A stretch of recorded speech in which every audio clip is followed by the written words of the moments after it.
13 सालों के अनुभव से तैयार किए गए रक्षा क्षेत्र में सफलता दिलाने वाले टाइम टेस्टेड टेक्निक्स और कंप्लीट एजुकेशन सिस्टम को अब मेजर कलशी क्लासेस लॉन्च कर रहा है ऑनलाइन प्लेटफॉर्म पर।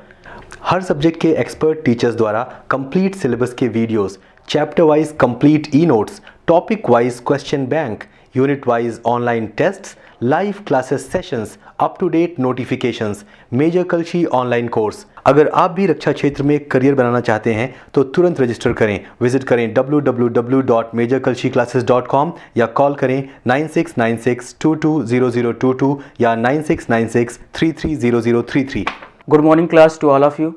आज का हमारा टॉपिक है मुगल डायनेस्टी और हम मुगल डायनेस्टी के बारे में आज पढ़ेंगे।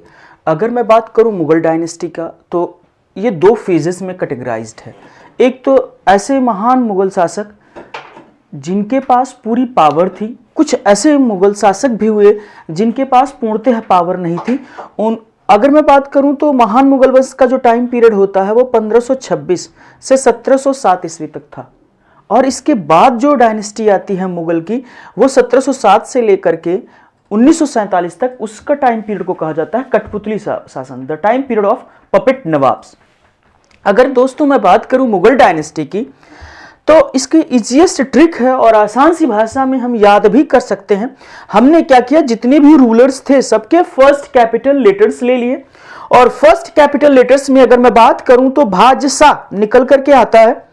B for Babur, the time period of Babur was the 1526 to 1530 AD। Okay, now Humayun 1530 to 1545। इसका टाइम पीरियड कुछ समय के लिए ब्रेक थ्रू हो जाता है क्योंकि इसे शेरशाह सूरी पराजित कर देता है कि जो कि अफगान डायनेस्टी से संबंध रखता था। और इसी के बीच में 1540 से लेकर के 45 तक अगर मैं बात करूं तो 1530 से 1540 तक का टाइम पीरियड है। ये 1530 से 1540 तक यह पूर्णतः टाइम पीरियड था हुमायूं का। लेकिन इसी के बीच में अगर दोस्तों मैं बात करूं तो शेरशाह सूरी का टाइम पीरियड हो जाता है 1540 से 1545 ईस्वी तक, जो कि अफगान सूरी डायनेस्टी से संबंध रखता था। अब अगर मैं बात करूं तो अकबर की, तो इसका टाइम पीरियड आता है 1556 से लेकर के, देखिए जो हुमायूं का ब्रेक थ्रू होता है वो 1555 में फिर वापस आता है और अपना दिल्ली पे अधिकार जमा लेता है और 1556 में उसकी मृत्यु हो जाती है। अब बात करते हैं नेक्स्ट कैरेक्टर की, अकबर की। तो अकबर का टाइम पीरियड 1556 से 1605 ईस्वी तक, 1605। फिर इसके बाद जहांगीर का टाइम पीरियड 1605 से 1627 ईस्वी तक।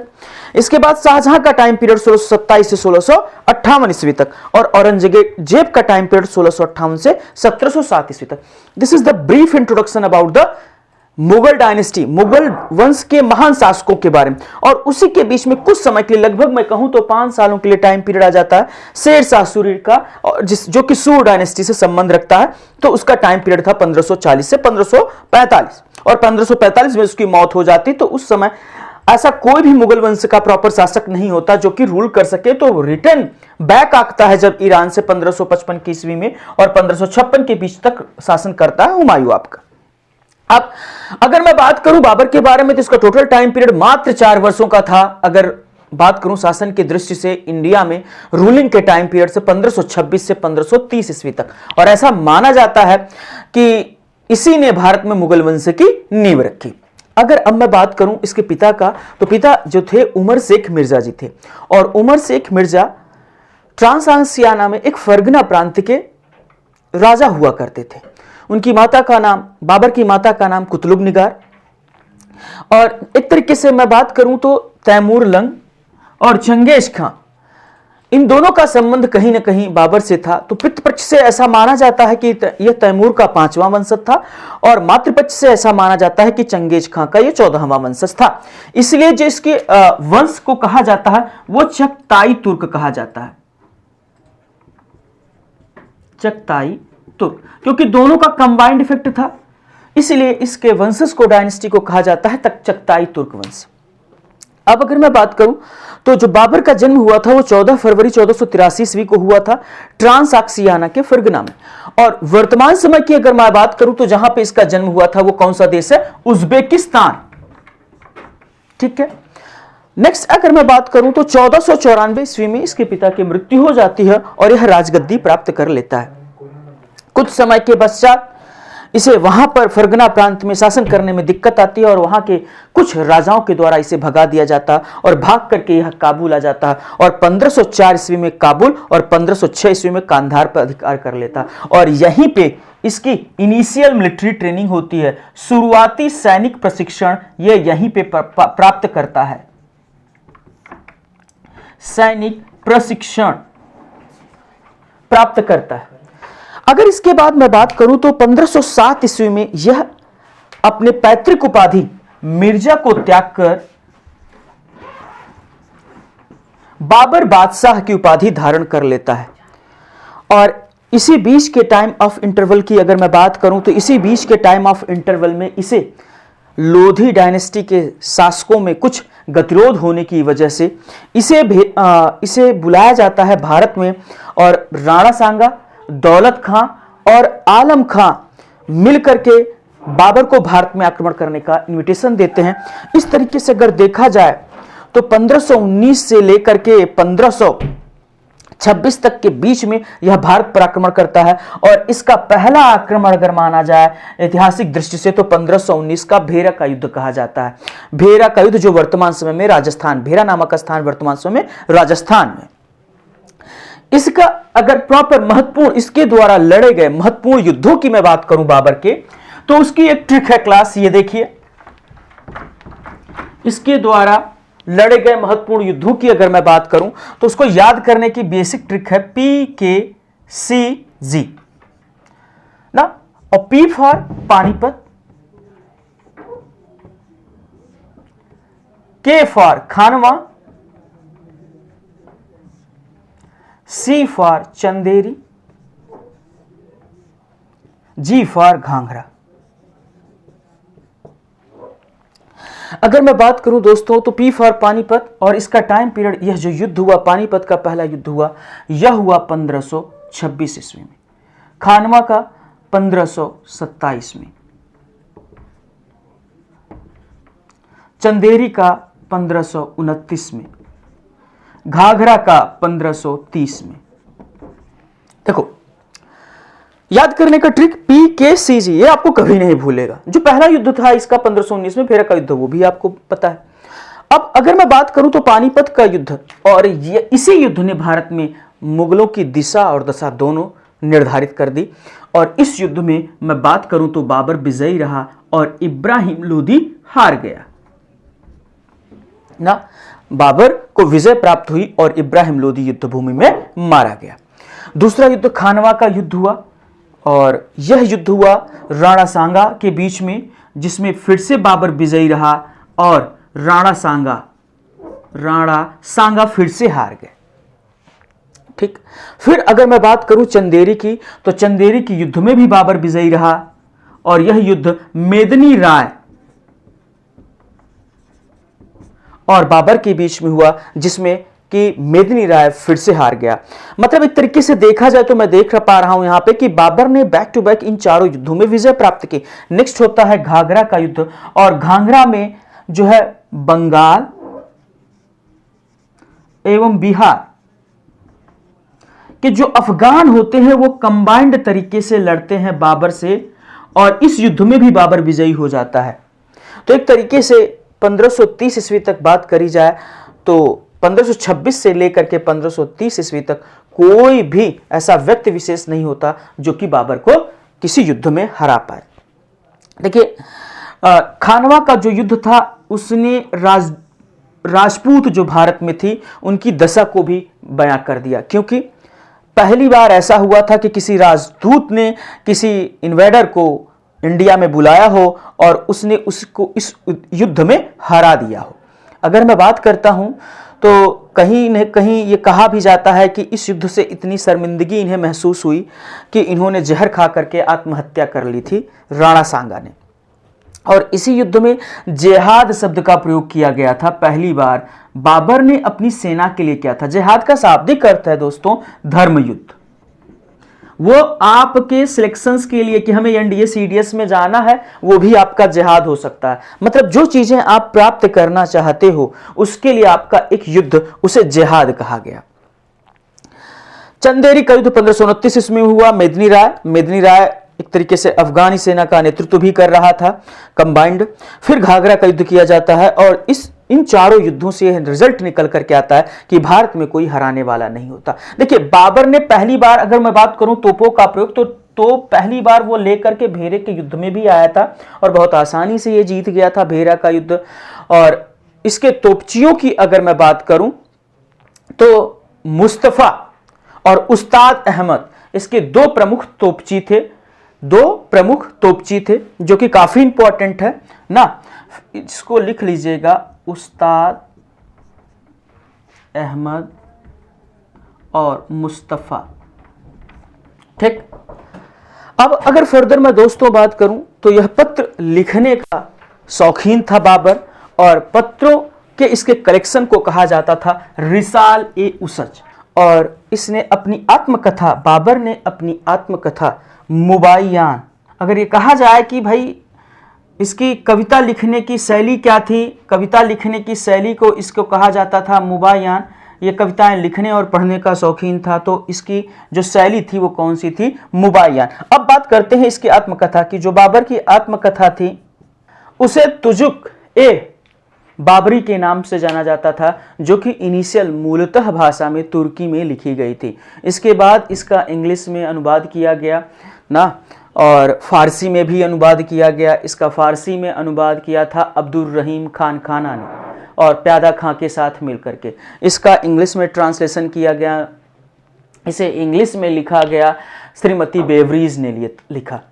अब अगर दोस्तों मैं बात करूं तो बाबर के ही सेनापति मीर बाकी ने अयोध्या में बाबरी मस्जिद का निर्माण भी कराया था, और बाबर ने ही आगरे में भी मस्जिद का निर्माण कराया था। अगर मैं बात करूं दोस्तों बाबर के बारे में, तो यह ऐसा पहला शासक था जिसने मेवाड़ के बारे में अपनी आत्मकथा में बताया है, जो कि इसकी आत्मकथा का नाम था बाबरनामा। बाबर के बारे में यह भी कहा जाता है कि इसने लगभग 12 वर्ष की ही अवस्था में सत्ता प्राप्त कर ली थी। अर्थात यह आसान सी भाषा में कहा जा सकता है कि मुगल वंश में सबसे कम समय में अगर राजगद्दी किसी को प्राप्त हुई थी तो वह था बाबर, क्योंकि इसके पिता की मृत्यु हो गई थी 1494 में और यह गद्दी पर बैठा था।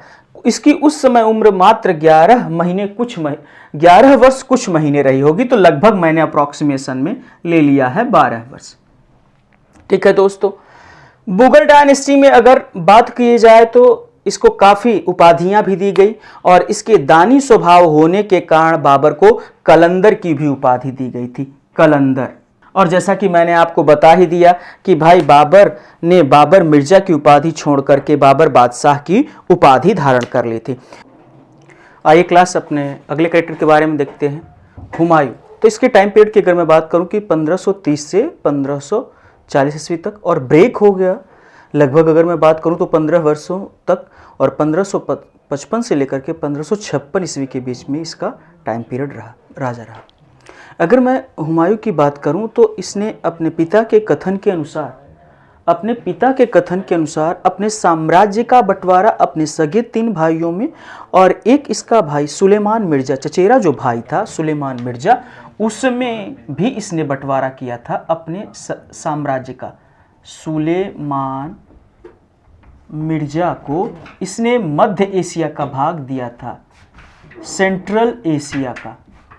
अगर मैं बात करूं दोस्तों तो हुमायूं ने, जैसा मैंने बताया ना, पिता के कथन के अनुसार पहला ऐसा बादशाह हुआ या पहला ऐसा शासक हुआ मुगल डायनेस्टी में जिसने अपने पिता के कथन के अनुसार अपने साम्राज्य का बंटवारा किया था बिना किसी युद्ध के। पहली बार ऐसा हुआ। कामरान को इसने काबुल एवं कंधार का क्षेत्र दिया, अस्करी को इसने संभल की जागीर दी, और हिंदाल को अलवर राजस्थान का क्षेत्र दिया, और सुलेमान मिर्जा को जो रेस्ट ऑफ क्षेत्र बच रहा है सेंट्रल एशिया का पार्ट उसे दे दिया इसने। अगर मैं बात करूं हुमायूं की, तो हुमायूं के बारे में ऐसा कहा जाता है कि यह बहुत एक तरीके से महत्वाकांक्षी था, बट कहीं ना कहीं यह भी कहा जाता है कि यह थोड़ा डरपोक टाइप का था। यह दिन के अनुसार कपड़े पहनता था और इसके बारे में कहा जाता है कि ज्योतिष पे यह बहुत ज़्यादा विश्वास करता था। मैं बताऊं तो इसके द्वारा दो महत्वपूर्ण युद्ध लड़े गए और जिसने कि हुमायूं के शासन की एक जो नींव थी उसको हिला करके रख दी। उन दो प्रमुख युद्धों की अगर मैं पहले की बात करूं तो चौसा का युद्ध 1539 ईस्वी में लड़ा गया। 1539 ईस्वी में लड़ा गया। चौसा नामक स्थान मतलब बक्सर, वर्तमान समय में बिहार, बक्सर से 8 से 10 किलोमीटर की दूरी पर है और यह गंगा और कर्मनाशा नदियों के मुहाने पर स्थित था। गंगा एवं कर्मनाशा नदियों के मुहाने पर। इस युद्ध में यह अपने घोड़े सहित नदी में कूद जाता है, इतना डरपोक था हारता हुआ देखकर। और जब यह नदी में कूद जाता है तो इसकी जान नियाज भिस्ती ने बचाई थी, नियाज भिस्ती ने। और ऐसा माना जाता है कि इससे खुश होकर के इसे यह राजा भी बना देता है, एक अल्पकाल के लिए, अल्प समय के लिए मात्र।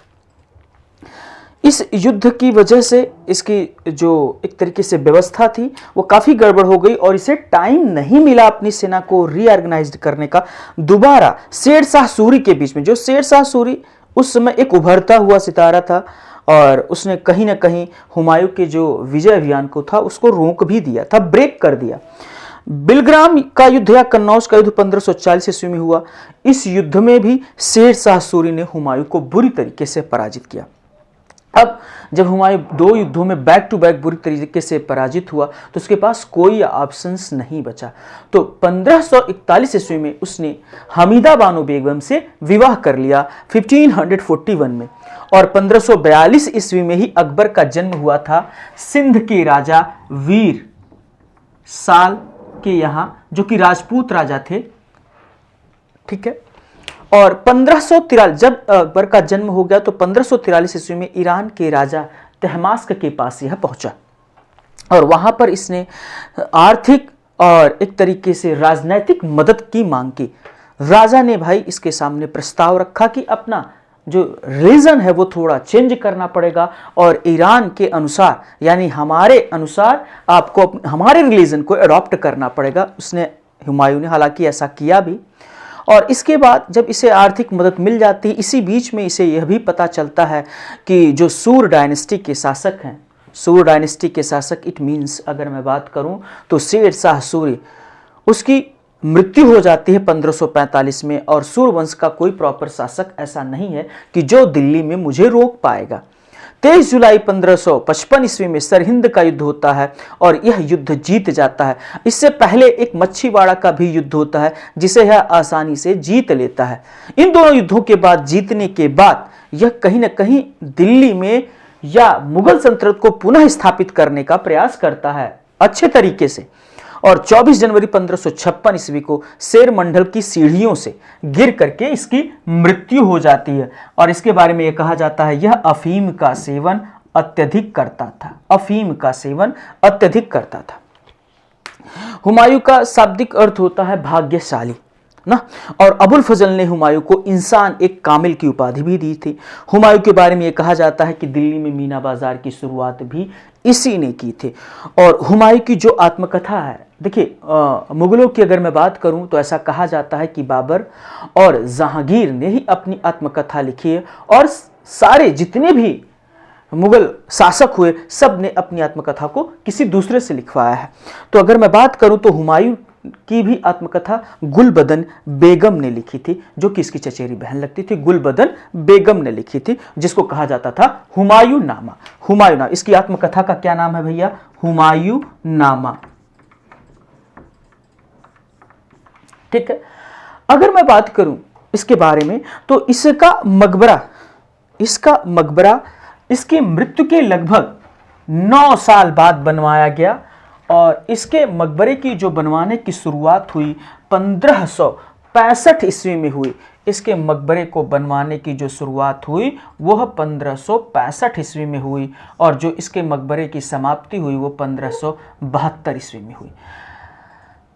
और जो इसके मकबरे के प्रमुख वास्तुकार थे हुमायूं के मकबरे के, वो थे मिराक मिर्जा घियासुद्दीन।